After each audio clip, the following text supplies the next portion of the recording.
Assalamualaikum.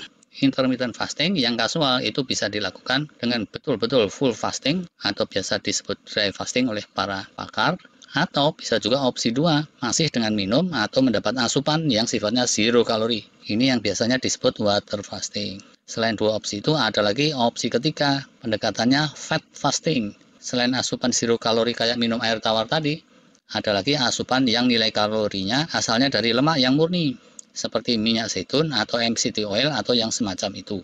Ini masih bisa juga disebut fasting karena cenderungnya lemak murni seperti itu tidak memicu kemunculan insulin pathway dan mTOR pathway. Yuk, kita bahas fitur-fiturnya nih, karena yang opsi ketiga ini belum pernah kita bahas secara khusus. Tentunya, opsi ketiga ini yang paling ringan ya, relatif, karena masih ada asupan kalorinya. Dan karena masih ada asupan kalori, yang melakukan cara ini bisa durasinya itu panjang bener.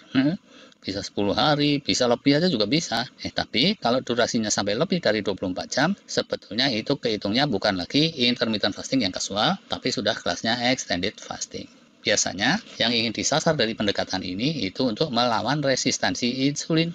Dengan tubuh diliburkan dari asupan gula karbo selama durasi fasting, berangsur-angsur dia akan cenderung sensitif insulin lagi, walaupun sebelumnya resisten insulin atau cenderung diabetes atau cenderung pradiabetes.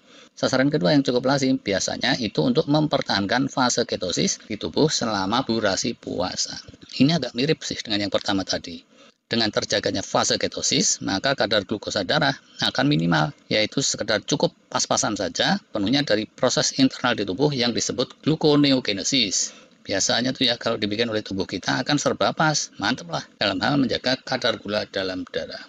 Sasaran lainnya dari fat fasting kayak gini, itu untuk meredam mTOR pathway juga.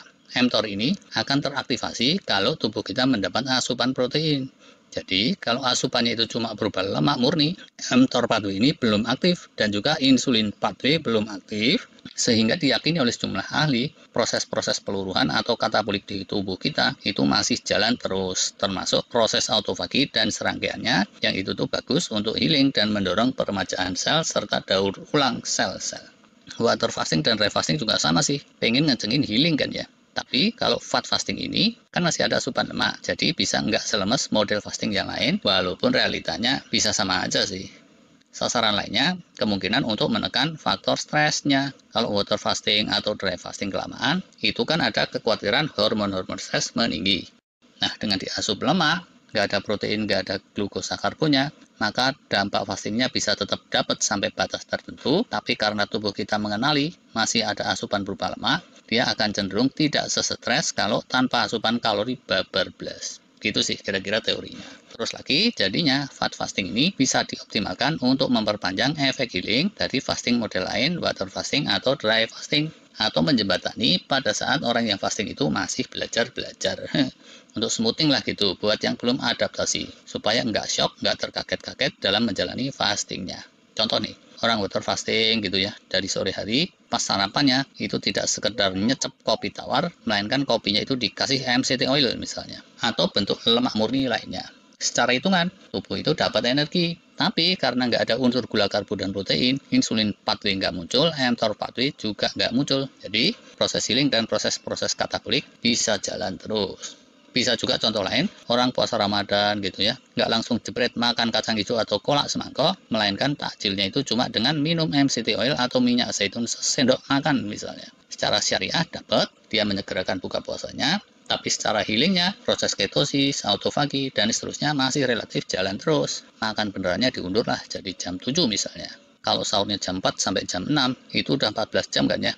Kalau di extend ke jam 7, 15 jam. Apalagi kalau makan sahurnya tadi minyak zaitun murni juga plus air putih, itu udah dapat fat fasting 24 jam kurang sedikit.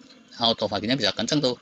Sambil masih ada asupan-asupan kalori yang sifatnya terbatas dari lemak murni yang tadi itu, jadi nggak lemes. Tapi fat fasting ini ada kelemahannya juga. Beberapa nih, yuk kita bahas.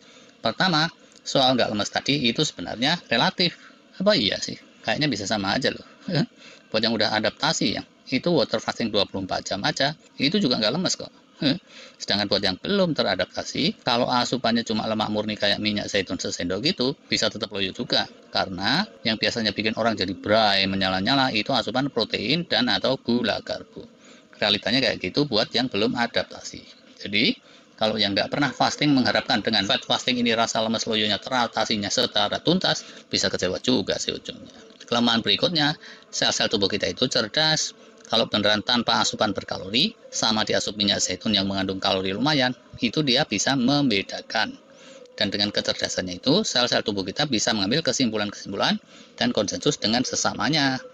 Tenang bro, walaupun nggak ada asupan protein dan gula karbo, masih ada kok nih unsur lemaknya, lumayan bisa untuk sumber energi. Jadi karena dia lebih tenang gitu dalam tanda kutip, sinyal survivalnya atau survival mode-nya itu cenderung agak redup, kurang kenceng. Dengan sendirinya proses healingnya dan penguatan tubuh juga menyesuaikan, bisa nggak maksimal juga. Kelemahan ketiga, orang bisa cenderung kebablasan. Bisa ditonton tuh testimoninya yang fat fasting. Bisa levelnya gila-gilaan, 40 hari fat fasting. Atau bahkan lebih dari 40 hari. Nah, padahal kalau jangkanya segitu lama itu bisa bahaya. Karena tubuh kita itu bukan cuma perlu energi, dia juga perlu bahan material berupa protein dan mikronutrien yang beraneka macam. Kalau sekedar sehari atau beberapa hari mestinya masih bisa ditolerir, tapi kalau lama banget, walau mestinya itu beresiko. Kelemahan keempat, bisa nggak sesuai syariah kalau buat yang muslim. Sama aja nih kayak water fasting. Kalau diasup minyak zaitunnya atau air itu di saat hari terang, ya batal. Jadi kalau saya pas fasting, ya di saat hari terang itu full aja dry fasting. Walaupun nggak persis sama, kalau asupan lemaknya itu ala kadarnya dikit-dikit, dan praktekinnya itu kasual aja, nggak sampai kelasnya ekstrim, maka manfaatnya fat fasting ini bisa nyaris sama aja dengan water fasting yang asupannya zero kalori. Terus, apa aja yang masih bisa dikonsumsi selama fat fasting? Nah, ini mohon maaf, karena saya kurang minat meraktekin ke situ, searching saya nggak komprehensif. Yang lebih berpengalaman silakan aja kalau mau komen. Beberapa tadi udah disebut ya, anything yang sifatnya zero kalori itu tentu bisa dikonsumsi. Terus yang kedua, minyak-minyakan yang murni tadi, kapsul minyak ikan yang mengandung omega 3, MCT oil, minyak zaitun tadi, atau sejenisnya itu juga bisa. Bisa juga kalau mau bikin kreasi baru, ciptaan baru. Tahu deh, ada nggak sih yang nyiptain cemilan atau unsur makanan yang didesain khusus untuk penggiat fat fasting? Logikanya gini nih, kalau minyak zaitun atau MCT oil itu kan tawar ya, mestinya lebih agak nikmat kalau dikasih campuran garam misalnya. Jadi semacam butter tertentu. Ini butter atau butter sih nyebutnya. Sama aja lah ya. Terus, butter yang murni lemak tanpa protein, tanpa gula karbo ini dipakai campuran minum teh atau kopi juga bisa. Lebih lumayan tuh secara taste-nya. Tergantung pinter-pinternya yang berkreasi. Dan tergantung seleranya yang minum. Bisa aja lebih lumayan, bisa juga malah jadi melet. Ini jangan-jangan bisa jadi peluang bisnis loh buat yang jeli. Makanan atau minuman yang sifatnya tanpa gula karbo sama sekali dan tanpa protein sama sekali. Zero atau mendekati zero. Cuma ada lemak toh, sama unsur lain yang zero kalori. Oke deh, terima kasih.